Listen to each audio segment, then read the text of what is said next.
Berdasarkan hasil riset yang telah dilakukan, bahwa pelaksanaan training yang dilakukan saat ini pada PT Rekayasa Industri masih menggunakan metode face-to-face yang dilakukan di home office.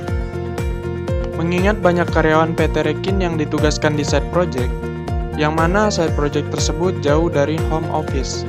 Jika karyawan tersebut harus mengikuti sebuah training di home office, maka akan menghabiskan waktu serta biaya. Selain itu, melihat kondisi pandemik COVID-19 saat ini mengharuskan seluruh proses pembelajaran dilakukan secara online. Untuk mengatasi hal tersebut, saya memiliki solusi, yaitu aplikasi Learning Management System berbasis web. Aplikasi ini dapat menjadi wadah bagi peserta training yang berada di side project untuk melakukan pelatihan tanpa harus terhalang oleh jarak dan waktu. Di aplikasi ini, instruktur dapat mengupload materi training yang berupa file PDF, Word, Excel, PowerPoint, maupun video. Selain itu, instruktur juga dapat memberikan soal berupa pilihan ganda. Kemudian, instruktur dapat berkomunikasi dengan peserta training melalui fitur chat. Demo karya. Saya Muhammad Rofi Suhendri, program studi Teknik Informatika. Di sini saya akan mendemonstrasikan aplikasi yang telah saya buat, yaitu Learning Management System. Sekarang kita buka e-learning.ivory.com.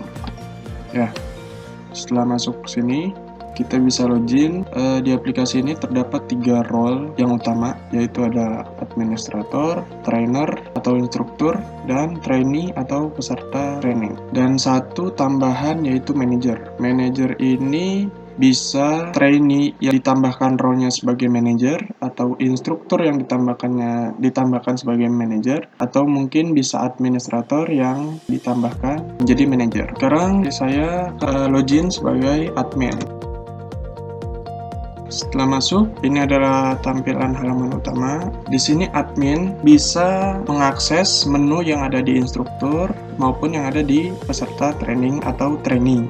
Administrator ini dapat mengelola user management, managers management, dan setting ini untuk kita buka setting. Nah, di sini untuk menghapus semua data yang berhubungan dengan course. Kemudian managers management ini, di sini kita menambahkan role manager kepada user atau menghubungkan user mana dengan departemen mana sebagai manager. Kita bisa tambahkan di sini, misalnya departemen corporate purchasing. Di sini yang bertindak sebagai manager adalah full name. Kemudian kita save. Setelah save, maka di sini full name akan bertindak sebagai manajer dari corporate purchasing. Setelah itu di sini ada menu user management juga. Di sini admin bisa mengedit, bisa menghapus ataupun menambahkan user. Di sini ada 2 metode. Yang pertama, add user. Add user ini menambahkan user ke sistem secara satu persatu. Kita bisa masukkan di sini. Di sini kita pilih knowledge and talent management dan passwordnya. Dan ini role kita bisa menambahkan dia sebagai user. User ini adalah peserta training. Kemudian ada instruktur. Instruktur itu guru atau trainer, dan administrator. Sini saya memilih role-nya sebagai instruktur. Oke, di submit. Maka user berhasil dibuat. Akan muncul di sini role-nya instruktur.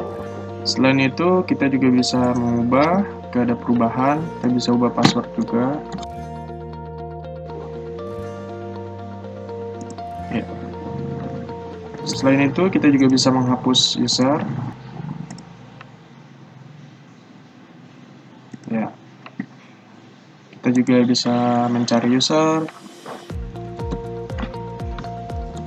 Dan kita bisa import user. Fitur ini bisa menambahkan user secara banyak. Artinya kita bisa masukkan nama, password, serta email di Excel. Sini saya sudah sediakan template-nya. Ya, ini saya sudah membuatkan template. Di kolom A sudah ada NPK, kolom B ada password, say full name, email, organization, dan role. Ini saya memilih di NPK, passwordnya, dan organization. Di sini kita bisa memilih, bisa kita cari juga, misalnya nah di sini ada construction operation, atau bisa kita pilih knowledge. Nah di sini sudah ada knowledge and talent management atau recruitment, tinggal dipilih. Kemudian role bisa kita pilih sebagai user, instruktur, atau administrator. Ini bisa kita isi banyak.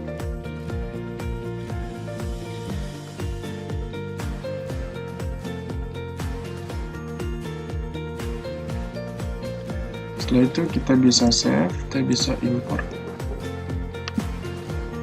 format user, dan bisa kita open dan preview.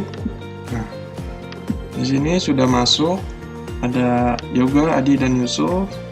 Kemudian organizationnya sudah ada juga. Dan di sini status OK. Status OK ini menunjukkan bahwa user tersebut belum ada di dalam database. Setelah itu kita bisa import.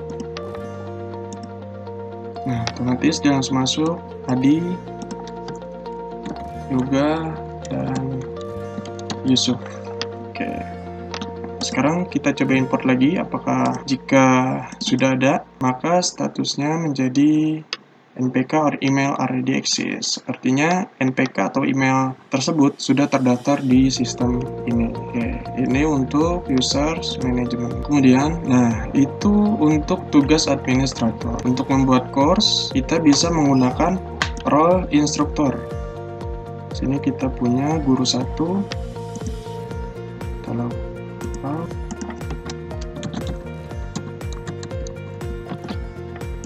Nah, sini sudah masuk ke halaman instruktur. Instruktur di sini dapat mengelola kategori course, membuat course, atau mendaftarkan user ke dalam course tersebut. Sini saya akan membuat course terlebih dahulu. Kita bisa memberi judul, dan di sini ada kategori web development, dan kita bisa deskripsinya. Ini bisa diisi atau bisa kosong. Cover ini bisa kita pilih juga. Nah, course akan berhasil dibuat. Instruktur dapat menghapus course, kemudian bisa menambahkan materi, bisa membuat quiz, dan melihat report dari quiz yang diadakan. Di sini setelah membuat course, instruktur bisa mendaftarkan user atau peserta ke dalam course tersebut. Nah, metode pendaftaran ini ada dua. Yang pertama bisa enroll by instruktur, bisa langsung masuk ke menu user enroll, kemudian klik course yang ingin didaftarkan pesertanya. Di sini kita bisa pilih enroll. Sini misal bisa kita enroll berhasil, dan nama tersebut sudah tidak ada daftar di sini, jadi kemungkinan duplikat itu tidak ada. Dan instruktur juga bisa mengeluarkan peserta dari course tersebut.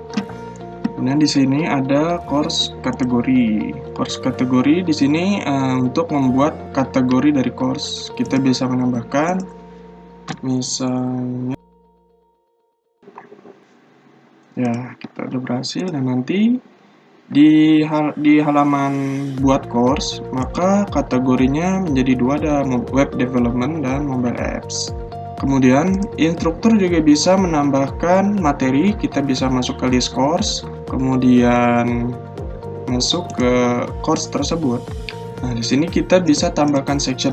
Section ini berguna untuk misalnya course tersebut dilaksanakan selama beberapa section. Nah, sebagai contoh di sini kita membuat pertemuan 1. Pertemuan 1 ini activity, kita bisa menambahkan resource untuk materi dan quiz untuk quiznya yang berupa pilihan ganda. Kita bisa menambahkan resource di sini, dan kita bisa upload. materinya. Ini bisa berupa PDF, Word maupun Excel. Ini kita coba menggunakan Word dan di save. Nah, otomatis materi berhasil dibuat. Kemudian kita bisa menambahkan kuis. Tanggal mulai ini kapan si peserta training dapat mengerjakan. Misal kita tanggal 9 jam 4 sore, kemudian kita berakhir di jam 5 sore. Dan limit ini waktu pengerjaan ketika dia attempts. Misal di sini saya membuat 5 menit. Kemudian grade to pass ini nilai minimal atau yang biasa kita sebut KKM. Ini kita bisa isi 70. Dan total question berapa pertanyaan yang ingin diberikan ke peserta training. Sini saya isi 5, kemudian di save. Maka kuis berhasil dibuat. Masuk ke kuis kita juga bisa menambahkan question. Di sini ada question bank. Question bank ini adalah kumpulan pertanyaan. Total question yang 5 tadi adalah soal yang akan diberikan kepada peserta training. Metode tambah soal ada 2. Yang pertama ada add question. Add question ini mengisi soal atau memberikan soal satu persatu. Misalnya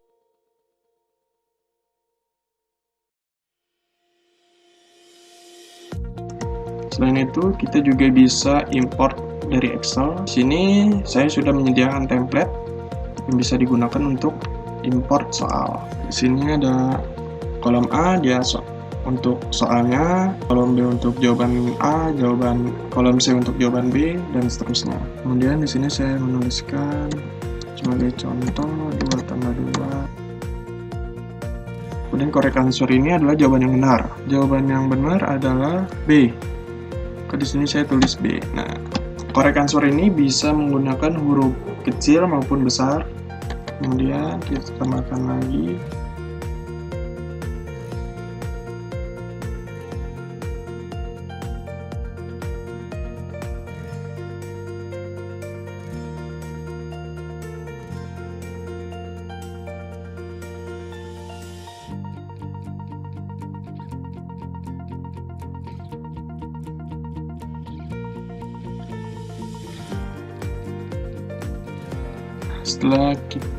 Setelah kita tulis ketik di Excel, kita bisa menguploadnya ke sini. Di sini soalnya akan muncul. Setelah itu kita bisa import ke dalam database. Setelah selesai, maka soal telah berhasil ditambahkan ke dalam question bank. Setelah itu, di sini juga instruktur bisa melihat tripod dari kuis tersebut. Ini ada pretest, kuis pretest yang dilaksanakan pada hari ini, dibuka mulai pukul 4 dan ditutup tanggal 5. Tugas 70, batas waktu 5 menit dan total pertanyaan ada 5. Di sini peserta Adin, administrator Agung dan Anggreni Putri APPN. Grade-nya not attempts, artinya belum menjawab atau belum melakukan attempts, dan hasilnya itu not pass. Kemudian kita bisa print juga. Di sini course-nya training Laravel 7, quiz name-nya pretest, kapan dibuka, dan hasilnya. Jika ingin print, tinggal print. Dan setelah itu, ini untuk guru atau instruktur. Sekarang kita login menggunakan user atau peserta training. Ini saya login sebagai user atau peserta training. Ini adalah halaman user atau peserta training atau trainee. Menu My Course ini adalah course yang telah diikuti oleh si user ini. Di sini dia telah mengikuti kode Igniter 4. Dan list course ini adalah halaman course yang dibuka pada sistem ini. Di sini ada Laravel 7. Nah, di sini saya akan mencoba mendaftarkan diri dengan metode save enroll, artinya mendaftarkan diri sendiri tanpa instruktur yang mendaftarkan ke dalam course tersebut. Di sini saya tinggal mengklik judul kemudian enroll. Nah, nanti akan ada pesan bahwa telah berhasil register dan tunggu persetujuan dari manajer. Setelah itu di OK. Baru dia bisa masuk manajer pada departemen tersebut telah menyetujui. Sekarang Kita lihat dia berada di Departemen Knowledge and Talent Management. Saya akan login sebagai manajer dari Departemen Knowledge and Talent Division.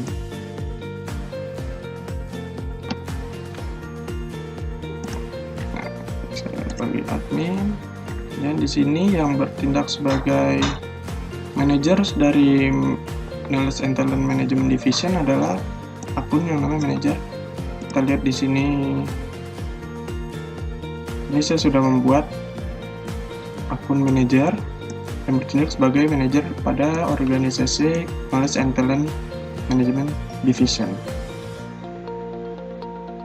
Kemudian saya login menggunakan akun tersebut. Manajer.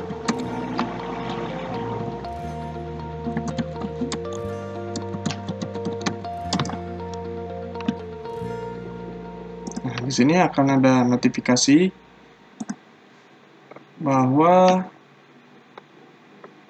staff yang bernama user telah mendaftar ke course training Laravel 7. Di sini manajer bisa menyetujui atau mereject. Jika mereject, akan meminta alasan. Sistem ini akan meminta alasan kenapa user tersebut ditolak. Sini saya coba untuk ditolak dulu.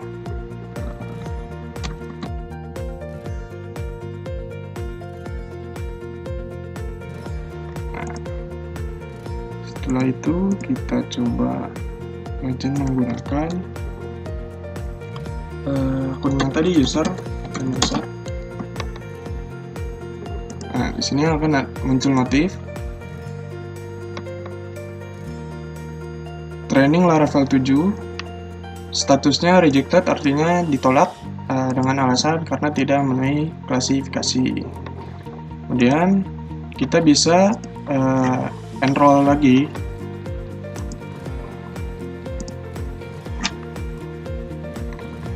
Enroll. Nah, kita coba.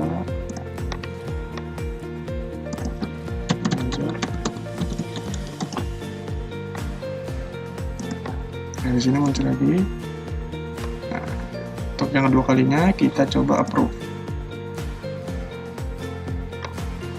Setelah berhasil disetujui, kita login menggunakan user. Maka kita telah terdaftar di training Laravel 7. Jika kita masuk, nah ini adalah activity yang ada di dalam course tersebut. Di sini ada materi, kita bisa downloadnya. Kemudian ada pretest, kita bisa mengerjakannya. Di sini peserta training akan mengerjakan, dan otomatis ketika mengklik attempt now, soal yang di dalam question bank yang tadi instruktur telah menambahkan akan otomatis diacak. Kita coba.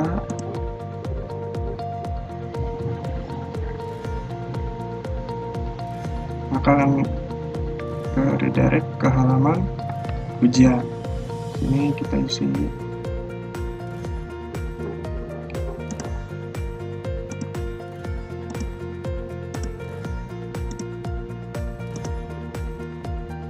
Sini saya coba salahin satu.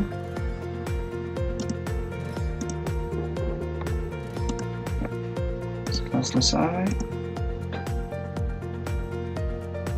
Nah, maka akan berikan total jawaban yang benar ada 4 dari 5 soal, kemudian grade-nya 80 dari 100 dengan status pass. Karena di sini untuk mencapai pass ini kita hanya butuh grade 70. Dan kita bisa back to course. Nah, selain itu, saya juga menambahkan fitur chat. Di sini ada fitur message. Di sini peserta training hanya dapat berkomunikasi dengan instruktur. Nah, jika kita login menggunakan instruktur,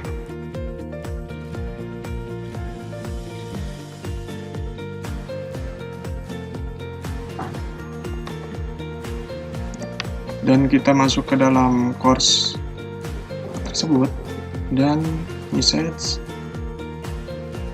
Nah, di sini instruktur dapat berkomunikasi kepada seluruh peserta kursus yang telah didaftarkan. Di sini ada Adi, administrator, Agung, Anggreni Nur Putri Arifin, kemudian user. Nah, user ini sedang dalam keadaan online. Jadi ketika kita chat,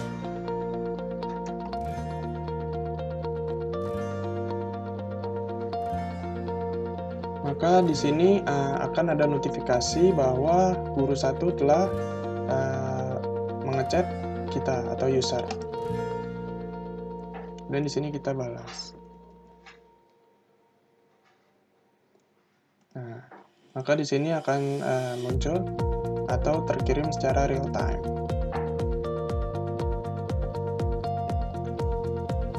Selain dapat dibuka di laptop atau PC, aplikasi ini atau website ini juga dapat dibuka di handphone. Kita bisa buka Chrome, kemudian ketik elearning.eufori.com, kemudian di sini kita login.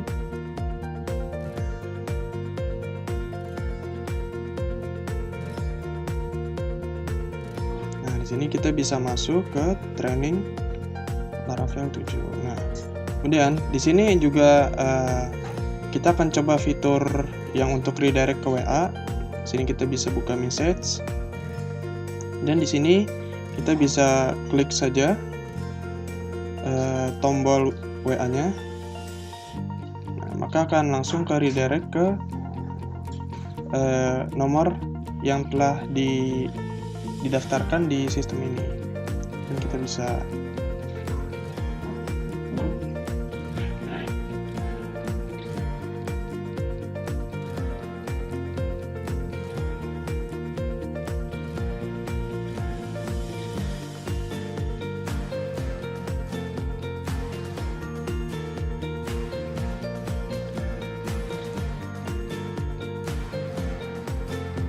Selain itu, di sini juga saya telah mendapatkan live search, fitur live search.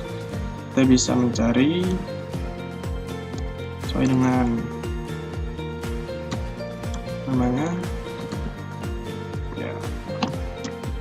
Dan selain itu, di sini juga ada profil. Kita bisa mengubah profil. Ini saya menambahkan about me.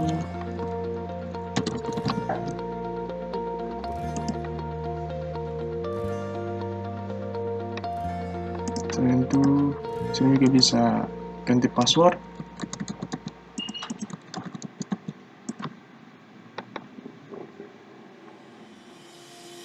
Ya, password saya ganti.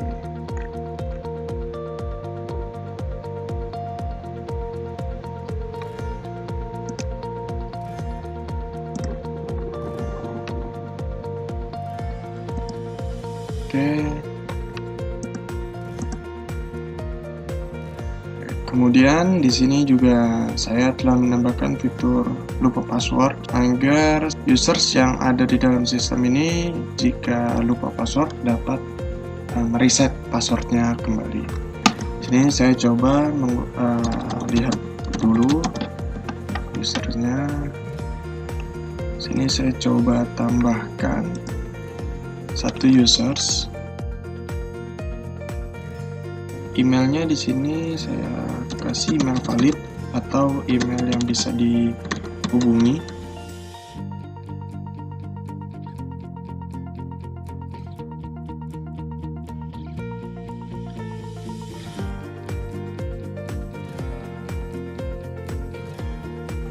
Di sini saya sudah punya akun. Kita tinggal mengetikkan email.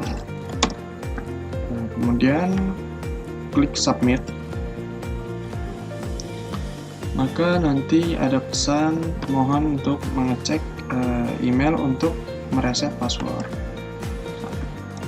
Kemudian di sini sudah ada email. Nah, di sini kita tinggal klik link reset password, maka akan diarahkan ke halaman lupa password. Sini kita tinggal ketik password barunya.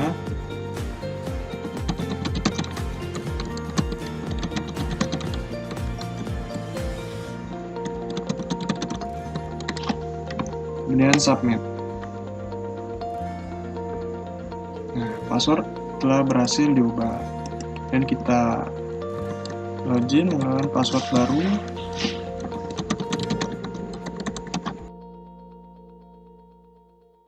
Maka sudah bisa masuk ke dalam sistem ini. Segitu saja demonstrasi dari sistem yang telah saya buat. Kurang lebihnya mohon maaf. Assalamualaikum warahmatullahi wabarakatuh.